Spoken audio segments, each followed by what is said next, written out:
ಎಲ್ಲರಿಗೂ ನಮಸ್ಕಾರ. दिग्विजय सिंह जी, सिद्धरामैया जी, परमेश्वर जी, शांताराम नायक जी, सतीश जी, लक्ष्मी जी, आसिफ जी, भाई और बहनों, आप सबका यहां बहुत बहुत स्वागत, नमस्कार.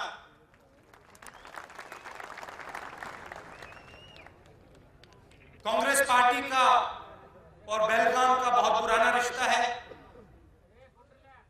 1924 में यहां गांधी जी आए थे और अंग्रेजों के खिलाफ आपके यहां बहुत सारे लोग लड़े थे.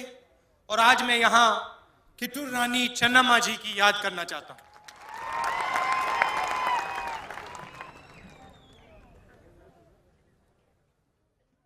कर्नाटका एक ऐसा प्रदेश है जो काफी तेजी से आगे बढ़ा है. आईटी में आगे बढ़ा है और यहां प्रगति हुई. यह प्रगति कैसे हुई? आपके शक्ति, आपके पसीने, आपके खून से यह प्रगति हुई. और यह प्रगति एक दो दिन में नहीं हुई. इस प्रगति को लाने के लिए बहुत साल लगे और बहुत जोरों से काम करना पड़ा. इस प्रगति में कांग्रेस पार्टी भी शामिल थी और पिछले 60-70 सालों से कांग्रेस पार्टी कर्नाटका की जनता के साथ प्रगति का काम कर रही है. 2-3 मैं आपको उदाहरण देना चाहता हूं. सबसे पहले बेंगलोर में HAL, BHEL सरकारी कारखाने डाले गए और एक साइंस एंड टेक्नोलॉजी का इंफ्रास्ट्रक्चर कांग्रेस पार्टी ने रखा. उसके बाद कांग्रेस पार्टी ने गरीबों की लड़ाई लड़ी और जब हमारे चीफ मिनिस्टर देवराज अरस जी थे तो उन्होंने गरीबों के लिए, पिछड़े लोगों के लिए, दलितों के लिए, कमजोर वर्गों के लिए काम किया और उनको अपने हक दिए. जमीन की लड़ाई लड़ी, लेबरर्स की लड़ाई लड़ी, मजदूरों की लड़ाई लड़ी, गरीबों की लड़ाई लड़ी. और आज जो कर्नाटक में प्रगति है उसकी बेस उस समय 20 पॉइंट प्रोग्राम, गरीबी हटाओ के समय रखी गई थी. 1980 में राजीव गांधी जी ने आईटी की बात शुरू की, कंप्यूटर की बात शुरू की. और आपको याद होगा कि विपक्ष के लोगों ने उनका मजाक उड़ाया था. जब राजीव जी ने कंप्यूटर की बात की थी, पार्लियामेंट में बीजेपी के नेताओं ने कहा कि हिंदुस्तान को कंप्यूटर की जरूरत नहीं है, कंप्यूटर से यहां कुछ नहीं होगा, कंप्यूटर से नौकरियां जाएंगी. और आपने देखा, बेंगलोर में देखा, कर्नाटका में देखा, कंप्यूटर ने क्या चमत्कार करके दिखाया. कितनी नौकरियां बेंगलोर में आई, आपने अपनी आंखों से देखा. मगर जरूरी बात क्या है, और यह सिद्धरामैया जी ने भी कही, कि हिंदुस्तान की शक्ति हिंदुस्तान की जनता में है.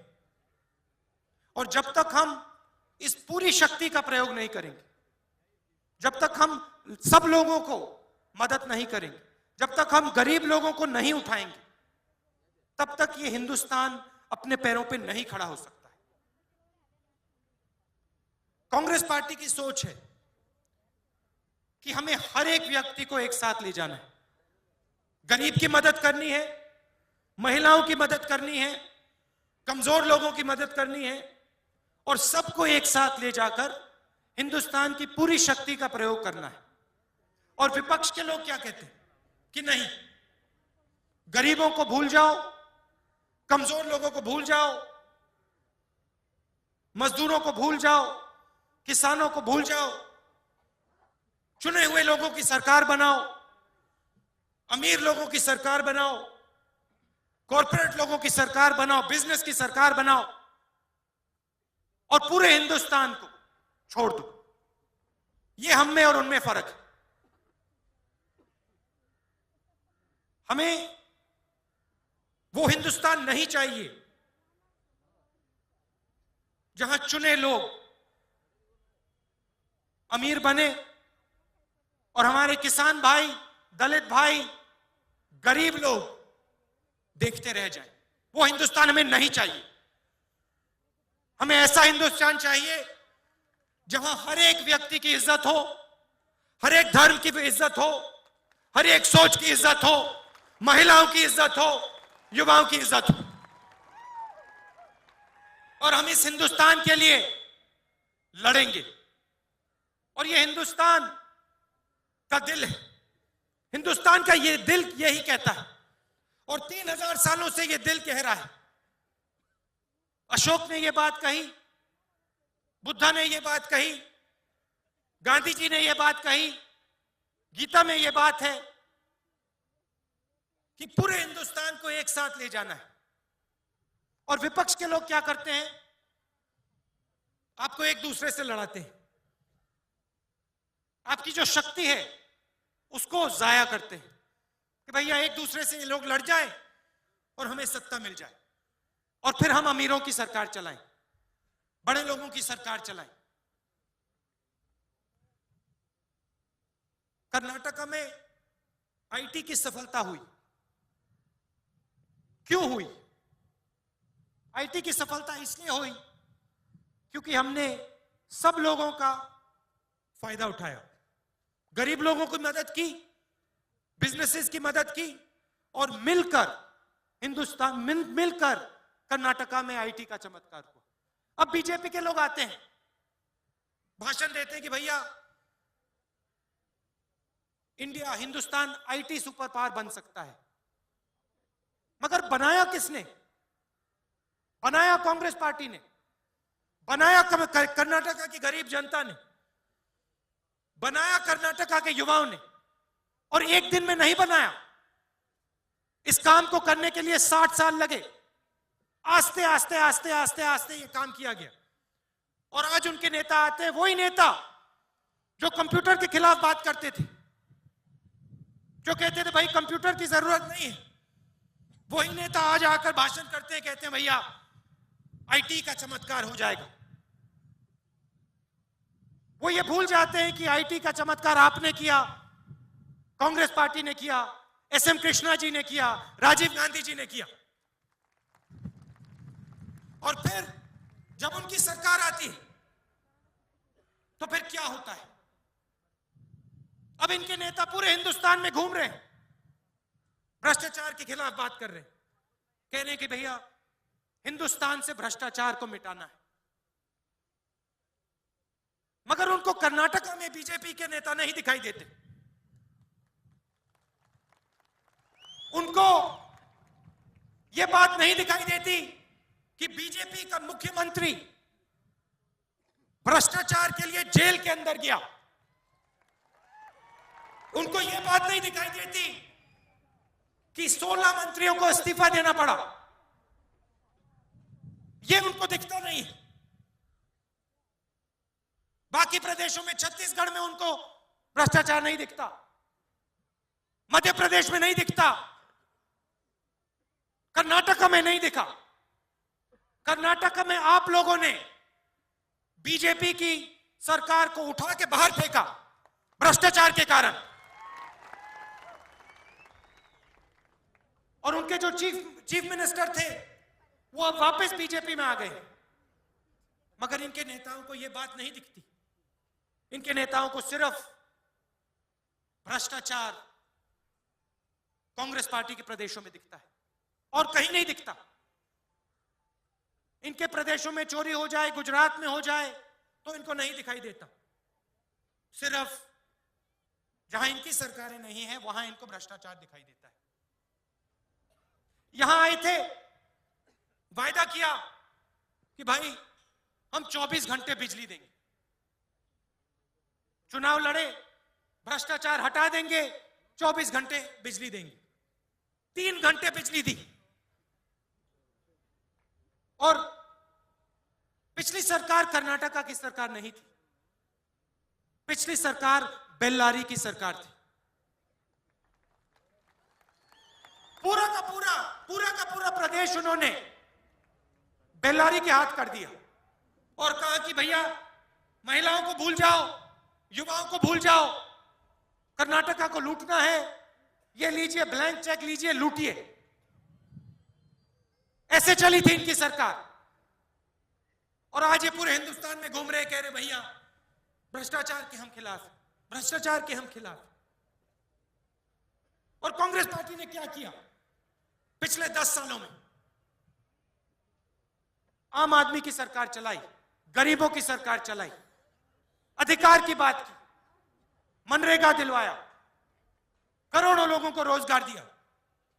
आज यहां 1 रुपए में चावल दिया जाता है। पूरे देश में भोजन का अधिकार का बिल कांग्रेस पार्टी लाई, क्योंकि हम चाहते हैं कोई भूखा ना रहे।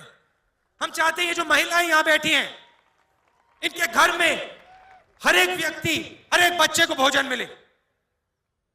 भ्रष्टाचार की बात होती है, आरटीआई कौन लाया?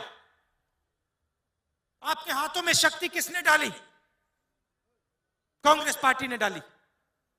और जो पहले बंद कमरों में हुआ, बंद कमरों में रहता था, आज आरटीआई के माध्यम से आप सब के हाथ में जानकारी आती।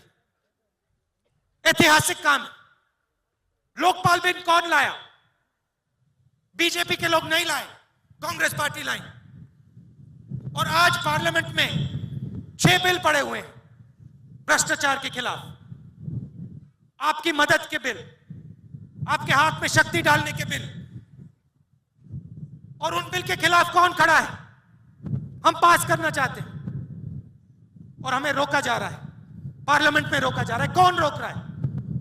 विपक्ष का दल रोक रहा है, बीजेपी के लोग रोक रहे हैं, पार्लियामेंट को नहीं चलने देते। तो बातें बहुत करते हैं मगर प्रगति हम लाते। और मैं आपको एक बात कहना चाहता हूं, कर्नाटका के बारे में कहना चाहता हूं कि यहां पे सब लोगों की सरकार चलेगी और यहां कमजोर लोगों की, गरीब लोगों की इज्जत होगी और कांग्रेस पार्टी की सरकार उनकी इज्जत करेगी। चाहे कुछ भी हो जाए, गरीब लोगों की, कमजोर लोगों की, महिलाओं की यहां पे इज्जत होगी। और जो आपकी शक्ति है, गरीबों की शक्ति, उसको हम कर्नाटका को आगे बढ़ाने के लिए उसको हम शामिल करेंगे और आपको हम शक्ति देंगे। जितनी भी शक्ति हम आपको दे सकते हैं हम आपको देंगे। और सिद्धरमैया जी इस काम को कर रहे हैं। किस चीज पे फोकस कर रहे हैं? इरिगेशन पे, किसानों पे, कर्जा माफी का काम किया है। मैंने चावल की बात की। तो गरीबों की सरकार चलेगी और जो आपने आईटी में सफलता प्राप्त की, जो बेंगलोर में सफलता प्राप्त की, उसको हम और गहरा करेंगे। मिलके हम सब लोगों को आगे ले जाएंगे और किसी को हम पीछे नहीं छोड़ने वाले हैं, क्योंकि हम ये नहीं चाहते हैं कि इस प्रदेश में कोई भी ऐसा व्यक्ति हो जिसे लगे कि सरकार मेरी बात नहीं सुनती है, सरकार में मैं शामिल नहीं हूं। आने वाले समय में जब कांग्रेस पार्टी की सरकार दिल्ली में बनेगी 2014 में, तो हम गरीबों का काम करेंगे, गहराई से करेंगे, युवाओं का काम करेंगे। और जो यहां हमारी महिलाएं हैं, आपके लिए जो हम बिल पार्लियामेंट में रखे हैं 33% रिजर्वेशन का बिल, उसको हम पास करेंगे और आपको हम राजनीति में शक्ति देंगे। ज्यादा से ज्यादा एमएलए एमपीज हम आप में से निकाल के देंगे। आप दूर दूर से आए, इसके लिए बहुत बहुत धन्यवाद। जय हिंद।